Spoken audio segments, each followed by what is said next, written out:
బతుకు పోరాటంలో నిలిచి గెలిచిన మగధీరుడు.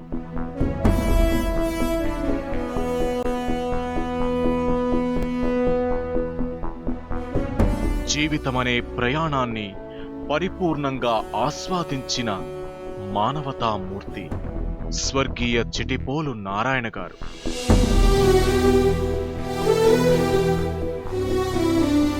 బంధువులకు పెదనాన్న, మామ, తాత, ఆత్మీయులకు అన్నయ్య.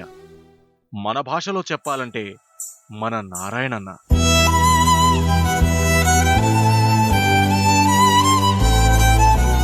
బంధాలని, అనుబంధాలని, బలగాన్ని, భౌతిక దేహాన్ని వదిలేస్తూ స్వేచ్ఛగా అనంతలోకాలకు చేరిన నారాయణుడి జీవితం అలుపెరగని ప్రయాణం.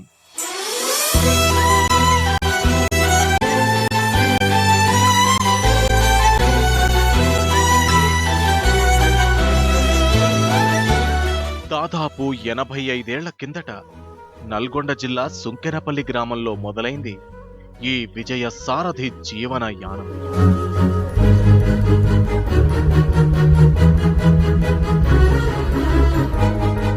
ఆయుర్వేద వైద్యులు పర్వతాలు నర్సమ్మ దంపతుల ముద్దుబిడ్డడు మన నారాయణుడు.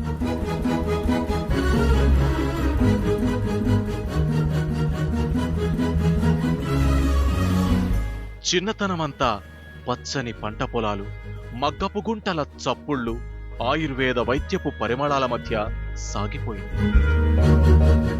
ఇంటికి పెద్ద కొడుకుగా చిన్న వయసులోనే కుటుంబ బాధ్యతలు భుజానికెత్తుకున్న నారాయణ గారు తొలినాళ్లలో మగ్గం వ్యాపారంతో ఇంటికి పెద్ద దిక్కుగా నిలిచారు. కర్ణాటి వారి ఆడపడుచు శంకరమ్మతో వివాహం నారాయణుడి జీవితంలో తొలి మలుపు.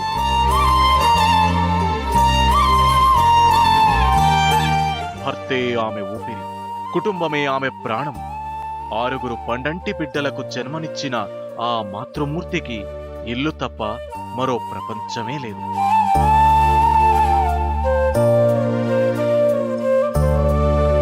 ఇలా అందమైన కుటుంబంతో జీవితం హాయిగా సాగుతున్నా ఇంకా ఏదైనా సాధించాలన్నది నారాయణుడి తపన. అందుకే పిల్లలు ఎదుగుతున్న కొద్దీ తన ఆలోచనలు, అడుగులు హైదరాబాద్ వైపు మళ్లించారు. అలా 1980లో సికింద్రాబాద్లో లక్ష్మీనారాయణ కిరాణా దుకాణంతో సొంత వ్యాపారం మొదలుపెట్టారు. అదే ఇవాళ మోండా మార్కెట్లోని చిటిపోలు బ్రదర్స్ నడుపుతున్న 4 దుకాణాలకు, కుటుంబ వ్యాపారాలకు తొలిమెట్టు. ఉప్పొంగిన సంద్రములా ఉవ్వెత్తున ఎగిసింది మనసును. జీవితంలో ఒకరికి కొడుకులా కాదు, అయ్యలా బతకాలి. ఇదే నారాయణుడు నమ్మిన సిద్ధాంతం. అందుకే కష్ట నష్టాలు ఎన్నెదురైనా ఎక్కడా వెనక్కి తగ్గలేదు. భవిష్యత్ తరాల కోసం ఒక వ్యాపార సామ్రాజ్యం సృష్టించారు నారాయణ గారు.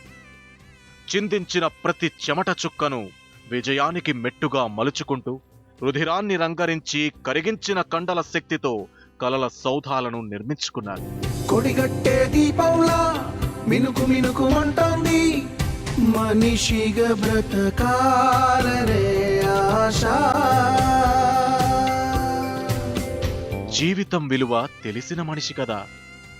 లోటు అంటే ఏంటో తన కుటుంబానికి ఏనాడూ తెలియనివ్వలేదు. ఇప్పుడు మాత్రం తీరని లోటు మిగిల్చారు. సామాన్యుడి స్థాయి నుంచి ఎదిగినందుకేమో నారాయణుడికి పట్టుదల ఎక్కువ. తన కుటుంబానికి కూడా అదే నేర్పించారు. గ్రేటర్ హైదరాబాద్ ఎన్నికల్లో తొలిసారి ఓడినా మరోసారి కసిగా గెలిచి సత్తా చాటింది నారాయణుడి రక్తం.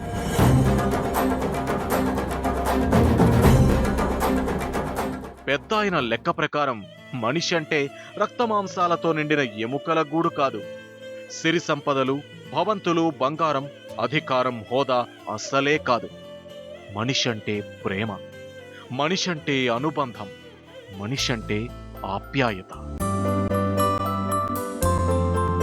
ప్రేమాభిమానాలు పునాదులుగా ఏర్పరచుకున్న తన కుటుంబంలో చిన్న వేడుకైనా పెద్ద సంబరమే. పురుడు నుంచి పెళ్లిళ్ల వరకు అన్నీ తన వారికి నచ్చేట్లు అంతా మెచ్చేట్లు జరిపించేవారు. బంధువులు, స్నేహితులు, సొంతూరి వాళ్ళు ఇలా అతిథి ఎవరైనా మర్యాద తగ్గొద్దు. అదే పెద్దాయన సంస్కారం, ఆచరించిన ధర్మం, నమ్మిన సిద్ధాంతం. పండగలా దిగి వచ్చావు, ప్రాణాలకు వెలుగిచ్చావు, రక్తాన్నే ఎరుపెక్కించావు. ఆటుపోట్లు తెలిసిన మనిషిగా తన వాళ్లకి ఏ కష్టం వచ్చినా తట్టుకోలేకపోయేవారు నారాయణ గారు. అందుకే సాయం కోసం గడప తొక్కిన ప్రతి ఒక్కరికి ఆసరాగా నిలిచారు. ఓ జోలాలి అనలేదే చిన్ననాడు నిన్నెప్పుడు ఈ ఊరి ఉయ్యాలా, ఓ నీ పాదం ముద్దాడి పులకించి పోయిందే ఈ నెల ఇయ్యాలా. పెద్ద కొడుకుగా పుట్టి తన వాళ్లకు పెద్ద దిక్కుగా నిలిచిన మన నారాయణుడు జనవరి 27, 2017న విష్ణు లోకాలకు పయనమయ్యారు. ప్రస్తుతం ఆ శ్రీమన్నారాయణుడి సన్నిధిలో ఆత్మ సంతృప్తితో శాంతి లోకాలలో సేదదీరుతున్నారు. తానెక్కడున్నా ఎప్పుడూ మన హృదయాల్లో జీవించే ఉంటారు. తన కోసం నిరీక్షిస్తున్న వారికి ఆశీర్వచనాలు అందిస్తూనే ఉంటారు.